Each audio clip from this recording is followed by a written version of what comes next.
ഹൈബ്രയൻ മധ്യ-ആഫ്രിക്കൻ രാജ്യമായ ഇക്വറ്റോറിയൽ ഗിനിയയിലാണ് ഈ കഥ നടക്കുന്നത്. 1968 സ്പെയിനിൽ നിന്ന് ഇക്വറ്റോറിയൽ ഗിനിയ സ്വാതന്ത്ര്യം നേടി. റിയോ മുനി മെയിൻ ലാൻഡും 5 അഗ്നിപർവ്വത ഓഫ്ഷോർ ദ്വീപുകളും ഉൾപ്പെടുന്ന മധ്യ-ആഫ്രിക്കൻ രാജ്യമാണ് ഇക്വറ്റോറിയൽ ഗിനിയ. ഇക്വറ്റോറിയൽ ഗിനിയയുടെ തലസ്ഥാനമായ മാലാബോ ദ്വീപിൽ നിന്നും നമുക്ക് സ്പാനിഷ് കോളനിയിൽ വിദ്യ ദർശിക്കാൻ സാധിക്കും.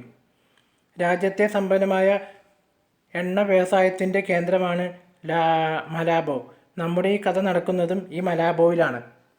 ഇക്വറ്റോറിയൽ ഗിനിയയുടെ സ്വാതന്ത്ര്യത്തിന് കൃത്യം 3 വർഷങ്ങൾക്ക് ശേഷം സാംസൺ എന്ന കറുത്ത വർഗ്ഗക്കാരന് ഒരു പുത്രൻ ജനിച്ചു. നല്ലൊരു ക്രൈസ്തവ വിശ്വാസിയായ സാംസൺ ബൈബിൾ പാരമ്പര്യമനുസരിച്ച് അബ്രഹാമിൻ്റെ ചെറുമകനായ ഗോത്രപിതാവായ യാക്കോബിൻ്റെ വംശജരായ ഹീബ്രുകളിൽ നിന്ന് കടം കൊണ്ട അവൻ്റെ പുത്രന് പേര് നൽകി ഹൈബ്രോയിൻ.